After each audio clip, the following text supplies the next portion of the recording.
Selamat malam teman-teman. Di malam hari ini kembali lagi saya live ya, karena kebetulan malam hari ini saya ingin membacakan beberapa puisi teman-teman ya. Jadi saya akan mencoba membaca puisi dari dari sebuah puisi-puisi penyair-penyair Indonesia kita ya teman-teman ya. Di sini ada puisi siapa ini?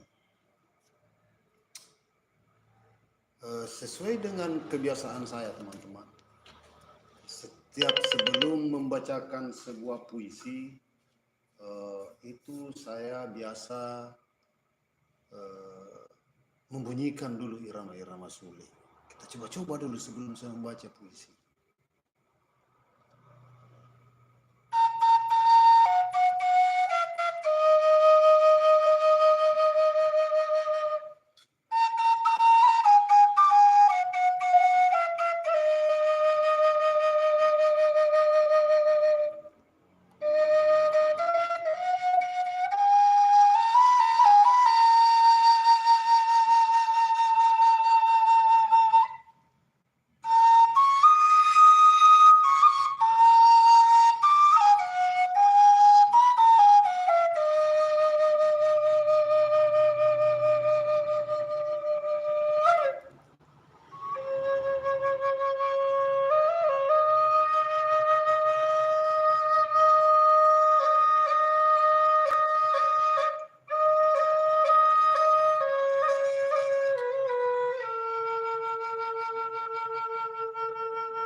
Doa orang-orang lapar.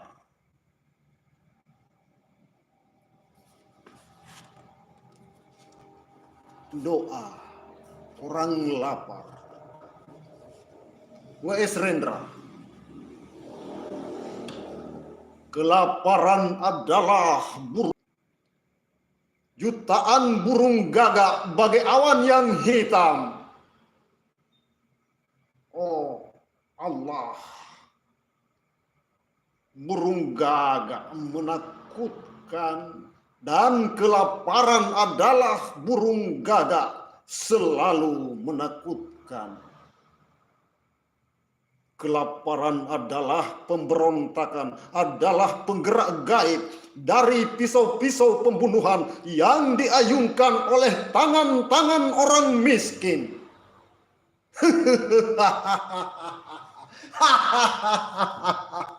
Kelaparan adalah batu-batu karang di wajah laut yang tidur, adalah mata air penipuan, adalah pengkhianatan kehormatan.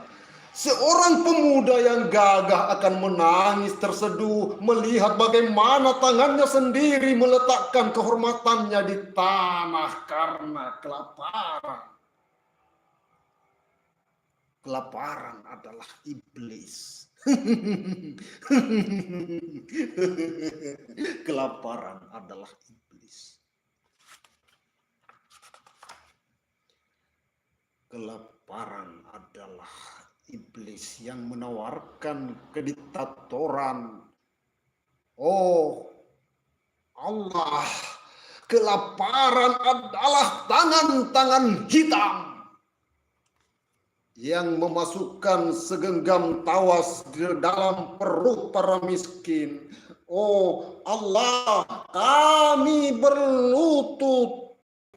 Mata kami adalah matamu. Ini juga mulutmu.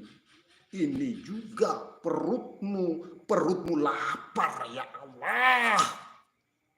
Perutmu menggenggam tawas dan pecahan-pecahan gelas kaca. Oh Allah, kelaparan adalah burung gagak, jutaan burung gagak bagai awan yang hitam menghalang pandanganku ke surgamu. Oke, sebelum kita kupas ini puisi teman-teman ya, sebelum kita mengkaji ini puisi, sekali lagi saya akan mainkan suling dulu.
Oke, teman-teman. Ya. Jadi kita akan bahas ini puisi ya. Kita kupas ini isinya puisi. Jadi di sini W.S. Rendra mengatakan bahwa dalam puisi ini dia memberi judul doa orang lapar. Nah, kenapa dikatakan doa orang lapar? Karena memang orang lapar yang berdoa dalam puisi ini. Teman-teman ya, orang lapar yang berdoa dalam puisi ini. Kenapa saya katakan orang lapar yang berdoa? Di sini ada penjelas di sini. Ya. Dan kelaparan adalah burung gagak, selalu menakutkan. Kelaparan adalah pemberontakan, adalah penggerak gaib, dan seterusnya. Nah, itu adalah penegasnya. Oke, kita mulai dari bait yang pertama ini. Kelaparan adalah burung gagak yang licik dan hitam. Jutaan burung gagak bagi awan yang hitam. Nah, jadi W.S. Rendra dalam puisi ini, teman-teman, ya, dia menyimbolkan bahwa orang lapar itu atau kelaparan itu dia simbolkan sebagai seekor burung gagak. Kenapa W.S. Rendra menyimbolkan sebagai seekor burung gagak? Karena kita melihat, ya, saya yakin bahwa Rendra bercermin dari burung gagak. Dia melihat konteksnya burung gagak itu seperti apa. Burung gagak itu rakus ketika lapar, ya, bangkai apapun itu akan dia santap. Karena kenapa? Lapar, bangkai dan sebagainya akan tetap dia santap. Nah, sama halnya dengan orang lapar pasti akan seperti itu. Tidak ada orang yang bisa mencegah rasa lapar, ya. Ketika lapar pasti apapun berusaha mencari apa yang bisa membuat rasa lapar itu hilang. Nah, burung gagak menakutkan. Di sini dikatakan burung gagak menakutkan, jelas. Di sini bahasa kasarnya adalah kelaparan itu menakutkan. Burung gagak menakutkan dalam artian bahasa kasarnya ini, bahasa langsungnya adalah dia mengatakan bahwa kelaparan itu menakutkan. Dan kelaparan adalah burung gagak. Nah, itu semakin jelas, ya kan? Dia mengatakan bahwa orang lapar atau kelaparan adalah burung gagak. Selalu menakutkan, katanya jelas, selalu menakutkan. Kelaparan adalah pemberontakan. Kenapa dikatakan kelaparan adalah pemberontakan? Ketika orang lapar pasti akan memberontak. Ketika Anda lapar, tidak tersedia makanan, baik di rumah atau di mana, tapi perut betul-betul sudah keroncongan, pasti saya yakin Anda akan memberontak. Memberontak tanda petik ya teman-teman, ya. Jelas pasti Anda memberontak untuk mencari makan. Nah, ini yang dimaksud. Kelaparan adalah penggerak gaib. Nah, kenapa dikatakan kelaparan adalah penggerak gaib? Saya kasih gambarannya, teman-teman. Ketika Anda berpuasa misalnya, ya, ketika Anda berpuasa,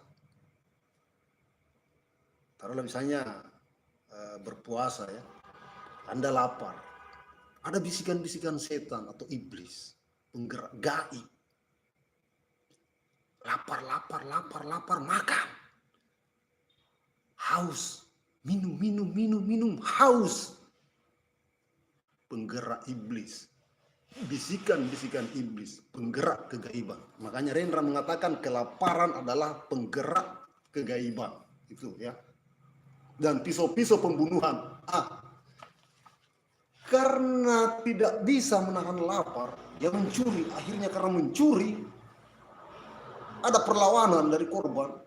Akhirnya terjadi pembunuhan. Apa yang menyebabkan? Karena hanya sebuah konsep lapar ini yang membuat orang menjadi seorang pembunuh, ya. Yang diayunkan oleh tangan-tangan miskin. Nah, semakin jelas siapa yang melakukannya. Jelas orang-orang yang miskin di sini dalam artian tanda petik, teman-temannya. Bisa saja memang orang yang miskin memang karena tidak ada materi, kekurangan materi, tapi ada orang kaya tapi karena persoalan miskin karena nurani, ya, miskin hati. Itu yang dimaksudkan dalam hal ini juga. Di wajah laut yang tidur adakah mata air penipuan, adalah pengkhianatan kehormatan. Dan itu kelaparan itu disimbolkan juga sebagai contoh bila seorang pemuda yang gagah akan menangis terseduh. Tidak ada orang yang bisa gagah, ya. Semua orang akan tumbang, semua apapun itu. Kalau manusia mau gagah, mau jelek, mau cantik, mau tampan, ketika lapar pasti ia akan tumbang. Tumbang dalam artian bahwa di sini Rendra mengatakan seorang pemuda yang gagah akan menangis terseduh melihat bagaimana tangannya sendiri meletakkan kehormatannya di tanah. Dalam artian apapun itu, karena lapar dan sebagainya, ia rela menunduk apa dan sebagainya, meminta kepada sang Tuhan. Nah, berarti harga diri turun, ya. Itu teman-teman. Karena kelaparan, semakin jelas di sini Rendra mengatakan kelaparan adalah iblis. Nah, kelaparan adalah iblis, memang jelas. Andai kan bukan karena sifat iblisnya manusia, manusia tidak akan pernah mengalami yang namanya rasa lapar. Tapi karena ada sifat iblis yang tertanam pada manusia juga, ya, sekaligus dikatakan di sini adalah kelaparan sebenarnya adalah iblis, pemicu dari orang bisa berbuat seperti iblis juga. Nah, itu yang dimaksud. Kelaparan adalah iblis yang menawarkan kediktatoran. Nah, jadi yang dimasukkan di sini kelaparan dalam hal ini bukan cuma lapar karena perut, tetapi lapar dalam segala hal. Kerakusan ini yang dimaksud teman-teman ya. Ini bisa saja menyinggung masalah pemerintah karena lapar, bukan karena perut kosong. Kelaparan di sini simbolkan sebagai kerakusan juga, adalah iblis yang menawarkan kediktatoran karena ingin rakusnya sebagai seorang pejabat, akhirnya ia bersikap diktator. Ya. Kelaparan adalah tangan-tangan hitam, kata Rendra di sini. Jelas. Ini bisa menjadi sesuatu yang bernoda. Tangan ini akan menjadi hitam ketika karena seseorang mengalami rasa lapar. Dia bisa mencuri, dia bisa membunuh, dia bisa menikam, dia bisa merampok dan sebagainya. Tangan-tangan hitam untuk menutupi ini perut rasa laparnya, ya. Kami berlutut ketika memang manusia itu diiringi dengan rasa takwa dan iman yang kuat. Ketika ia dalam konteks lapar, maka dia akan pasti berkarakter atau memilih jalan seperti ini. Kami berlutut. Mata kami adalah matamu. Ini juga mulutmu, ini juga hatimu, ini juga perutmu. Perutmu lapar ya Allah, katanya. Perutmu menggenggam tawas dan pecahan-pecahan gelas kaca. Betapa pedihnya itu rasa lapar. Diibaratkan menggenggam tawas dan pecahan-pecahan gelas kaca. Itu perih sebenarnya, simbol keperihan, teman-teman ya. Oke, oh Allah, kelaparan adalah burung gagak, jutaan burung gagak bagi awan yang hitam menghalang pandangku ke surgamu. Karena rasa lapar ini orang bisa terbengkalai sebenarnya melakukan tindakan-tindakan yang bisa mengantar orang ke surga. Surga dalam artian di sini adalah kebaikan, teman-teman ya. Ketika orang bersikap baik, maka di situ pasti jalannya adalah surga. Rumahnya adalah surga nantinya. Tetapi bagaimana orang bisa sampai ke surga, jalan yang terbaik ketika rasa lapar mencekik, orang akan termotivasi dengan bisikan-bisikan iblis. Maka di sini dia mengatakan bahwa kelaparan adalah burung gagak yang menghalangi pandanganku ke surgamu. Menghalangi pandanganku ke surgamu, melihat surgamu secara utuh. Itu yang dimaksudkan Rendra dalam hal ini, teman-teman. Oke, sebelum saya lanjut, saya akan meniup lagi ini seruling. Kita coba lagi.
Oke, selamat malam teman-teman.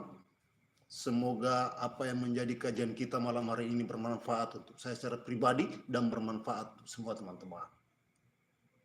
Selamat malam. Terima kasih.